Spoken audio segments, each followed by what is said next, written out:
Angel, I probably look at you different than many people do. As we've talked, I have been an entrepreneur for a lot of years. I look at you as the ultimate entrepreneur. I've talked about in what we've done, moving into something that we got into before it existed. You have absolutely done that, which is you have put together a program which has been an extremely successful alternative to incarceration program long before people even knew how to spell alternative. I've been kind of fortunate to be in a position to be an entrepreneur that has made me not rich in money, but it's made me rich in my heart and with the opportunities that I've been able to have through this organization that we created to help people that are in the belly of the beast. Well, I started this program with my predecessor, Robert Siegal, who I never let anyone forget.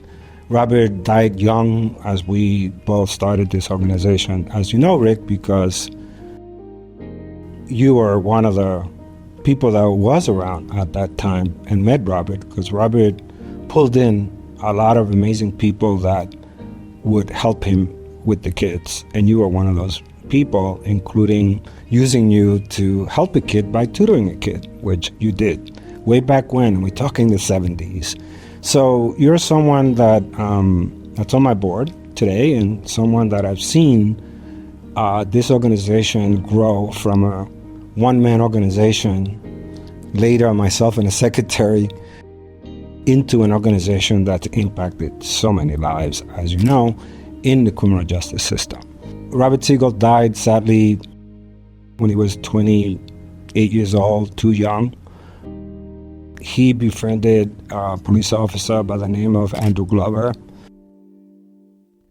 that at the time would spend time with the kids playing ball in the park. As you know, Robert always spent time with the kids, and they came first. And even with volunteers like yourself and this officer, he used them to try to sensitize. At a time when the Lower East Side was burned out, it was a different world. New York was very poor, as you know. In the Lower East Side, where I grew up and still live, because of this organization, the community was so burnt out that they were selling buildings for $1 and nobody wanted them. The drugs were ravaging in that community. And when Robert sadly one day asked me to go to court with him because we're both working for the Boys Club of New York, and that's how we kind of connected to the kids. Bob was an NYU student, came to the Lower East Side to do some tutoring. Kids were drawn to him. He was running a tutorial program, but kids were drawn to this man in a way that I was sort of looking at it. And he sort of saw me as a community person who kind of had the contact with these kids. So things were kind of perfect for kind of what at the end kind of happened here, which is Robert asking me to go to court with him with a kid. We stood in front of the rail of the court in our jeans and sneakers, like, judge, who are these guys in front of my well? And the kid says, my tutor and my counselor, and we went up to the bench and spoke to the judge, and Robert thought of this concept that, as you said earlier, criminal justice reform was nowhere in sight. I actually had the same opportunity. I went to court with Robert for the boy that I was tutoring. So. And you know that in those days, we had monster judges. It was the Wild West in the criminal justice system to some great degree. How did you get from doing individual help to where you got into the court system, and you were, what had to happen for that to? Well, I immediately, I had to incorporate the program. So, Which I think you incorporated the same year I incorporated, so we're even. 1979, I believe. And we incorporated as the Andrew Glover Youth Program, which was the name of this police officer, through the precinct and the family. And today we're having it for justice because about 5 or 6 years ago, the board thought, Andrew Glover was hard to explain, whatever. And we had a board member who had a branding company, and that led to, which wasn't easy for me. I lost a lot of sleep over that because, as you know, Rick, because it's my legacy.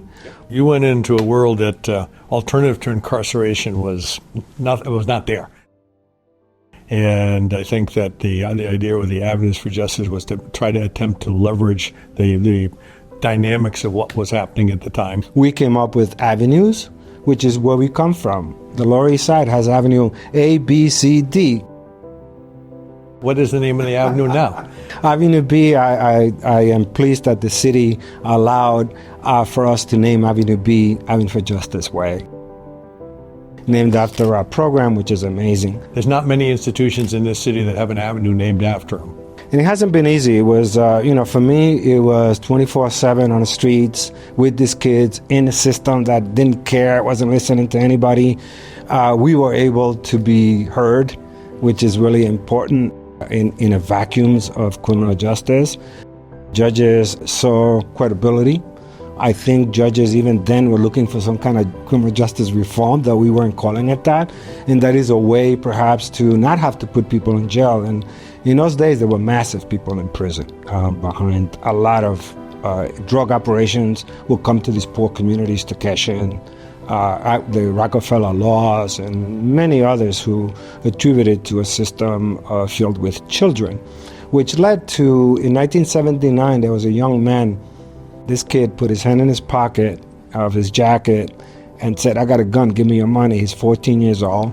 He was arrested and charged. And of course, what the system came up with politically was, it was a political year, so they started screaming bloody murder about 14-year-olds committing violent crimes, and they came up with a juvenile law that says any kid that's 13 through 15 who commits a violent crime would not go to family court, would be processed as an adult, from an adult court to an adult trial to an adult sentence to an adult conviction. So think about that 14-year-old being in a institution, in a jail setting, in an adult court. Got to be extremely difficult. Looking at a jail sentence, and many young people were sentenced by that. So I lobbied with Judge Michael Carrero and other people before Bars Association, court administrations, and in 1984, the system agreed that we need to separate these kids from the general adult population. We were recommending that those cases be funneled to family court, where they had the resources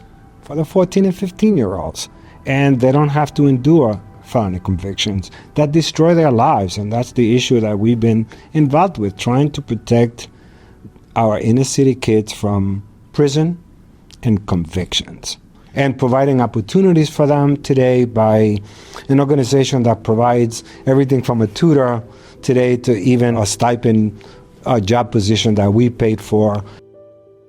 Of course, mental health, drugs, referrals, and employment pieces, and of course focused on education and training with these kids. On the finance side, if that person had goes upstate and is incarcerated for 3 or 4 years, what do we talk about? The cost of incarcerations, depending on how you calculate it, $400,000 or $500,000 it keeps going higher and higher, but it's at least $450,000 a year to keep somebody in prison for a year, when for about $5,700 we could get out productive, get them to the legal matter without reoffending, and now becoming more productive in terms of getting them back to their mainstream of employment, treatment, of whatever it may be, because that's what leads these people into our system, is that they're not getting treated and addressed, aside from the poverty and the rest of the issues that impact the community. And kids do dumb things for $1,